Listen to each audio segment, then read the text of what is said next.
Coming up on Arirang News, South Korea starts paying out the latest round of relief funds for small business. Finance Minister Hong Nam-gi says 70% of it will be paid out in the next 2 weeks and 90% by the end of September.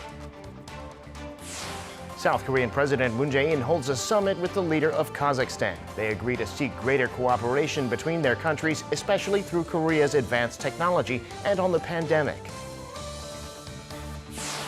And in Afghanistan, with the Taliban now in control of the capital, talks begin on forming a new government. South Korea has managed to evacuate all of its remaining citizens, including diplomats. It's 5 p.m. here in Seoul. Thank you for joining us on Arirang News. I'm Devin Whiting. South Korea has started dispersing the latest round of pandemic relief payments for small businesses. On social media, Finance Minister Hong Nam-gi said he will do his utmost to ensure that 70% of the so-called Hope Recovery funds are paid out in the next 2 weeks and 90% by the end of September.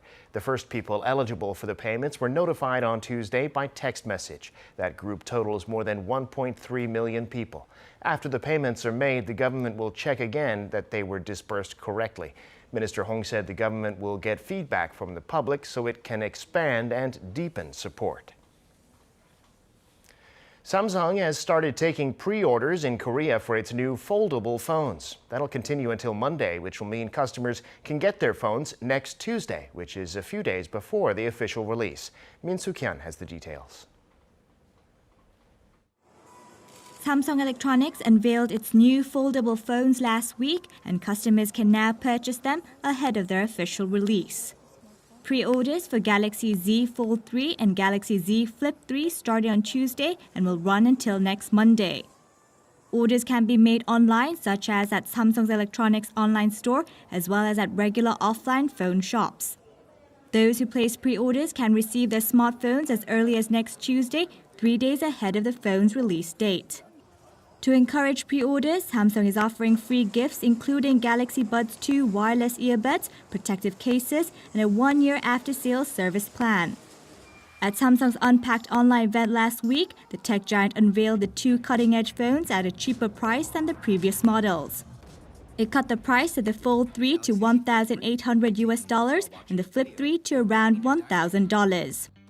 Samsung hopes these new models can keep the company at the top of the global smartphone market.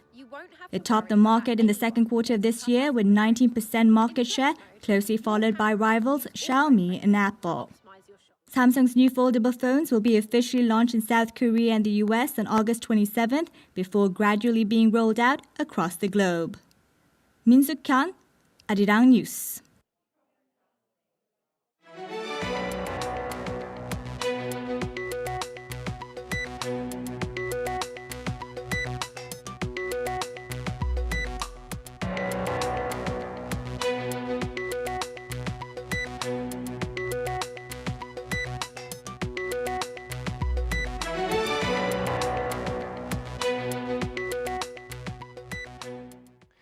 Time now for an in-depth look at the market news this afternoon, and for that I'm joined on the line by Mr. Daniel Yu, Global Strategist at Yuanta Securities. Mr. Yu, hope you had a good holiday weekend. Thank you for coming on today. Good afternoon. Well, let's start with Wall Street, and despite all the negative headlines like the Taliban takeover in Afghanistan, stocks on Wall Street did rise to new all-time highs, and in fact, the S&P is now twice as high as it was at the bottom in March 2020. Asian markets down today, though. What's the story in the global markets? Right. Despite the various negative news coming through, the Dow as well as the S&P added additional gains yesterday.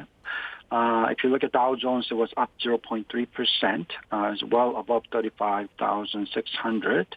And also S&P 500 added another 0.3%. And overall, it seems that the NASDAQ and the growth stock, particularly the FANG and MAGA stocks, so-called the major big tech companies, were suffering yesterday with some news about too much skewness towards these large cap companies. The overall news flows coming through over the weekend was quite negative, that the Delta strain of COVID-19 cases are rising very rapidly and experts are warning that the U.S. could see more than 200,000 new infections every day.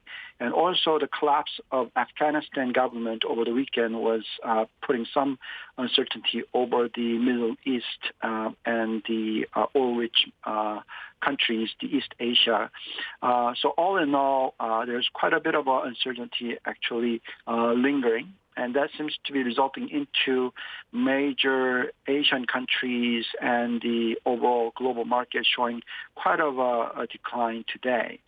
Particularly for China, the index were down more than 2% for Shanghai, and Shenzhen was down more than 2% as well. So all in all, there's a bit of a confusion in regards to the uncertainties. Because of that, if you look at the overall U.S. interest rate environment, it shows that the money is flowing into less risky assets, safety assets, so-called. So therefore, the interest rate has fallen. Now, U.S. 10-year Treasury yield is running at 1.235%, down by about 1.75%. So all in all, people are a bit cautious right now. People are worried about also tapering issues as well. And so quite a bit of confusion is happening in regards to the equity market for the time being. And Korean stocks were also were lower today, along with other Asian stocks, for the Kosdaq by quite a bit, almost 3%. Semiconductors an issue. Also, you mentioned watching the Fed for tapering. Korean stocks down for an 8th session in a row. Tell us about the domestic market. Right. It seems that the overall negativity seems to be focused in the Asian market, particularly, say, China, then Korea, Taiwan. All seems to be suffering. If you look at the currency movement, though, if you look at U.S. dollar index, it still remains at 92.7. So as far as the index is concerned, it really didn't move. But a lot of these Asian currencies are suffering. I think that dollar is kept where it is by having to see a stronger yen and stronger euros. And the weakness of dollar is not really happening. But if you look at the Korean won, accordingly, today it did hit as high as 1177. So quite significant depreciation, more than 5% depreciation in the past 1 month or so. Due to this, we did see Korean market falling quite sharply. If you look at the KOSPI as a whole, was down by about 0.9%. And also, if you look at the Kosdaq, it was down by 2.9%, almost 3%. Continuation of net selling is happening from the foreign investors. The size is really relatively less, total of about 400 billion or so of selling.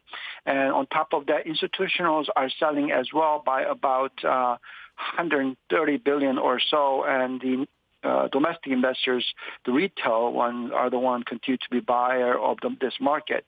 The trend is such that if you look at the overall the domestic liquidity-wise, the customer deposit is remaining at well above 70 trillion won or so. So it seems that the equity market interest is continuing to remain to be fairly high. But without institutions or foreign investors coming back to the market, market seems to be quite weak for the time being. In a longer-term basis, however, based on the fundamentals, looking at the current account surpluses, the export being very strong, we don't think that this kind of trend showing continuation of net selling by foreign investors, the Korean won depreciation happening in a bigger scales in the future. Rather, it should stabilize gradually. And if that's the case, in fourth quarter, we do expect the market can recover. But for the time being, it seems that the sentiment is quite poor in regards to the Asian market. It's followed by the Chinese regulations and then the Korean exporter, particularly semiconductor industries. And even before that, it was Taiwan related to the earnings being weak on the even foundry side. So it seems that quite a bit of trading is happening right now. And usually the summer, so-called the fall period, tends to be weak for U.S. market, and I think that people are using that as an opportunity to trade for the time being, and that's the main reason why the Korean market seems to be very weak for the time being. However, once again, fundamentals seems to remain intact for the time being. And somewhat a different story might be cryptocurrency, which rallied for the past month, and now the crypto market has recovered to a market cap of around $2 trillion. And some are calling for Bitcoin at $100,000 next year, and that would, of course, mean the price doubles from where it is now. But, of course, it has done that before. What do you see happening in the crypto space? Well, it really depends on what happens to the liquidity condition of the overall market and what would be the regulatory environment. We've been saying that the regulation regarding the cryptocurrency should come in, but not to the scale where the cryptocurrency disappears. It should be where the case as alternative asset and taxable in a sense. So IRS are updating that it needs clarification about the gains, and a taxable asset can be happening. And if that's the case, then there's no reason and worry to be such that this cryptocurrency market is going to crash. And therefore, we did see Bitcoin and overall cryptocurrency market rising rapidly to $2 trillion size. And if you look at from the beginning of this year to now, the cryptocurrency market as a whole, it is up close to 100%. Of course, in the meantime, we did see the cryptocurrency, particularly the Bitcoin, going up to as high as $60,000 or so. It has corrected down to 30,000 and it's back up again to about 46,000. The volatility remains to be quite strong. We don't think that the cryptocurrency can go up to the speed as we have seen in the past last 1 year or so. But nevertheless, as long as the liquidity condition is high and ample, that fourth industrial revolution continues, we think that as long as the liquidity injection is happening in terms of currency-wise and money printing continues, then the cryptocurrency can rise further, but just to the scale of maybe 10% plus basis on the money supply growth rate we have seen. So yes, the volatility is here, but the trend should continue to be rising trend. But in terms of scale-wise, I think that assuming that it can rise to say $100,000, that's too aggressive. Gradually, we think that this market will position as an alternative asset class. Well, finally, before we go, Mr. Yu, this week Korea will have data on the second quarter of household finances, also retail sales, housing data in the U.S., and of course, Jerome Powell to give an address on Tuesday. What's on your radar this week? Right. I think that we need to really look at what's happening to the domestic consumption market. As you know, the COVID-19 is hitting very hard for Korea. Even though the vaccination is increasing, it's just that the new patients are rising at a speed of 2,000 plus per day. That seems to be continuing. So everybody's cautious about what's happening, and the toughest level of full social distancing is happening. And if that's the case, domestic consumption numbers are not going to be as strong as before. However, as you know, Korea is the fourth largest Asian economy where the export is very important for the economy. And we did see export jumping 40% year on year in June and continue to see very strong export numbers. And therefore, we don't think that Korea will suffer further per se in terms of the overall growth numbers. But we will continue to see how much of impact of this COVID-19 Delta variant would have on domestic consumption, and also how that plays out for the export numbers as well. So people are just being cautious for the time being, and also the domestic household debt size is now well above 100% of GDP, and we did continue to see the real estate prices rising, resulting into higher debt level, and that's something that needs to be very cautious about, and everybody's talking about that. We will see how things plays out with the export numbers and domestic consumption numbers and the household numbers in the futures. We think that the asset value needs to further rise rather than decline in order to see the household debt as percentage of GDP gradually decline in the future. Without any kind of government help, I think that the consumer market, particularly household debt, is quite a bit of a trouble for Korea. All right, Mr. Yu, we'll have to leave it there for today. Thank you, as always, for sharing your insights with us. We appreciate it. Thank you very much.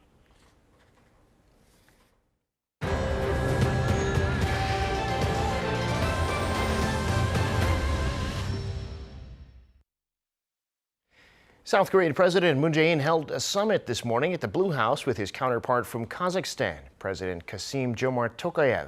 The Kazakh leader arrived in Seoul last night for a two-day state visit, the first trip to South Korea by a head of state since the start of the pandemic. Our senior presidential office correspondent Kim Min-ji has the details. South Korea and Kazakhstan have agreed to bolster their strategic partnership and broaden their cooperation in new industries. President Moon Jae-in held a summit on Tuesday with Kazakh President Kassym-Jomart Tokayev, who is on a state visit to Seoul, the first visit here by a head of state since the start of the COVID-19 pandemic. 카자흐스탄은 우리 정부가 추진하고 있는 신북방 정책의 중요 파트너로서 양국 관계는 앞으로 더욱 발전해 나갈 많은 잠재력을 가지고 있습니다. 이번 대통령님의 국빈 방한이 양국의 우정을 더욱 깊게 하고 함께 번영의 길로 나아가는 계기가 되길 바랍니다. Kazakhstan is South Korea's largest investment destination and trading partner in Central Asia, with bilateral trade volume in 2019 hitting an all-time high of $4.2 billion. The two countries will be expanding their cooperation to the areas of the Fourth Industrial Revolution, healthcare and space, and will share their experience in responding to COVID-19. They will also work to deepen the friendship among the people of the two countries through various cultural exchanges next year, as they mark 30 years of diplomatic relations. Kazakhstan also reaffirmed continued support for the Korean Peninsula peace process. South Korea is one of Kazakhstan's most important partners in Asia.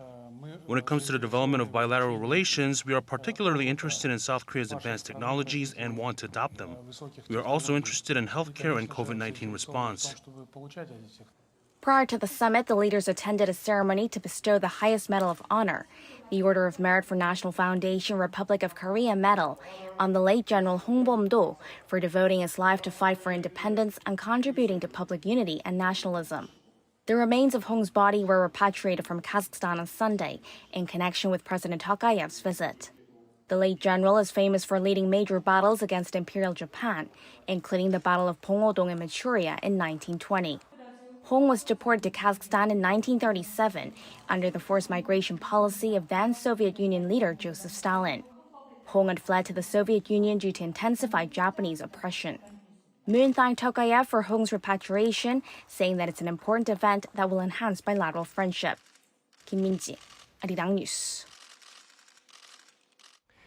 The number of new coronavirus cases in South Korea has come down from a few days ago, though that typically happens at the start of a new week. The authorities are looking out for the more contagious strains like the Delta variant and also trying to keep out the Lambda variant, which is first found in Peru. And to contain the fourth wave of the virus, they're looking at whether or not to raise or lower the social distancing measures and also how to secure enough vaccines. Shin Yeon has this report. South Korea on Tuesday reported 1,373 new COVID-19 cases. Although the number was a slight drop from a few days ago, authorities said the situation is concerning with the spread of much more contagious variant strains. Over the past week, more than 3,000 people were found to have variant strains, and 98% of those cases were the highly transmissible Delta variant. Authorities are also paying close attention to whether the Lambda variant, spreading quickly in South America, will enter the country. If this variant spreads in South Korea, authorities warn it will raise the number of breakthrough cases, meaning those fully vaccinated will also be at risk. We believe that we should be as concerned about the Lambda variant as we are about the Delta variant because they both have similar immunity to the current vaccines and can cause critical symptoms. The possibility of Lambda mutations entering the country cannot be denied. And after observing how many new cases have been added after South Korea's three-day weekend in commemoration of Liberation Day, authorities will announce by the end of this week whether the current measures need to be extended again. The Greater Seoul area has been under the highest level of distancing, level 4, for 6 weeks straight, while most other parts of the country are under level 3 for the fourth week now. On its vaccination campaign, the South Korean government on Tuesday said it will work hard to secure enough vaccines. It will even consider vaccine swap deals. On Tuesday, an extra 1.1 million doses of AstraZeneca were sent out from the manufacturing plant in Andong. Also on Tuesday, health authorities said they received an apology from Moderna, which failed to send its promised 8.5 million doses in August due to manufacturing problems. The authorities said Moderna will try to provide more vaccines to South Korea in August and September. Shin Yeun, Arirang News. Many of South Korea's grade school students went back to the classroom today for the new semester, despite the fourth wave of the virus. In regions under the toughest distancing measures, such as the Seoul area, only a third of middle school students and half of high school students can attend class in person. But because high school seniors have already been vaccinated as a priority group, they'll all be learning in the classroom. Higher rates of in-person learning will be possible outside of the capital area at schools under distancing level 3. As for elementary school students, they'll go back to school next week. Registration starts this Thursday for high school seniors taking the National College Entrance Exam in November. In principle, they have to register themselves, but someone else can do it for them if they're in quarantine. Evacuation flights have resumed at the airport in Kabul, Afghanistan, taking people to safety from the Taliban, who are now in control of the city. The Taliban's de facto leader is reportedly in Qatar in talks to form a new government. Kim Dami has the details. Military flights evacuating diplomats and civilians from Afghanistan resumed early on Tuesday. Kabul airport witnessed thousands of people desperate to flee overnight after the Taliban took over the capital. That included an American military cargo plane which evacuated some 640 Afghans who desperately pulled themselves on board. That's believed to be among the most people to have ever flown on a U.S. Air Force C-17 and 5 times more than is advised by the manufacturer. But not everyone made it out of the troubled city.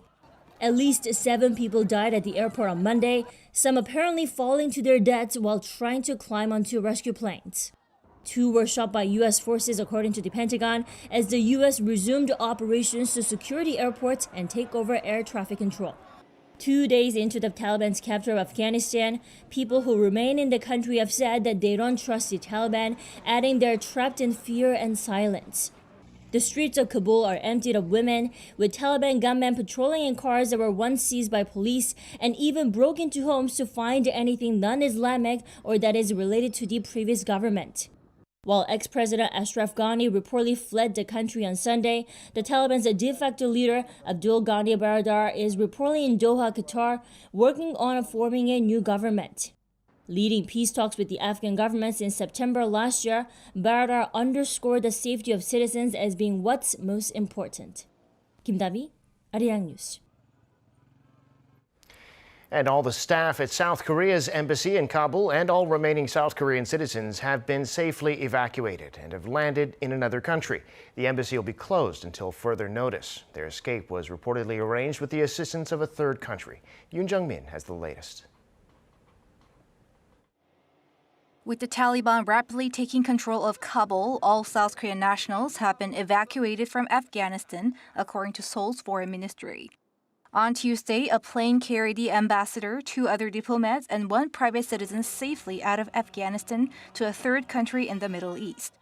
They were supposed to leave on Monday, but their plane was unable to take off due to the crowds of desperate Afghans flocking onto the runway. Sources say the situation got better in the morning and the plane was able to take off. The plane carrying the last remaining Korean nationals and embassy diplomats has safely arrived at its destination. Currently, the Korean embassy in Qatar is temporarily handling the work of embassy in Afghanistan. The South Korean embassy in Kabul is temporarily closed, most officials having already evacuated to a third country on Sunday. The decision for them to leave was made in an emergency meeting on Sunday with Foreign Minister Chung Eui-yong, during which the South Korean ambassador to Afghanistan, Choi Tae-ho, received a message from a friendly country urging them to evacuate. The message was reportedly from the U.S. and NATO. Staff at the South Korean embassy destroyed classified documents before rushing to the airport and escaping on a U.S. helicopter. They were able to use the helicopter due to a bilateral memorandum of understanding signed earlier this year in case of emergency. The foreign ministry official said the temporary closure of the embassy does not mean that South Korea is severing diplomatic ties with Afghanistan. They are reportedly discussing what Seoul's future relationship with the Taliban should be, taking into account the international community. The ministry added that its steps will also align with the international community regarding the U.S.-led rebuilding of Afghanistan, which has involved contributions from South Korea. Yoon Jung-min, Arirang News. And that brings us to the end of this newscast. Thank you for watching. More live news coming your way at 7 p.m. Korea time.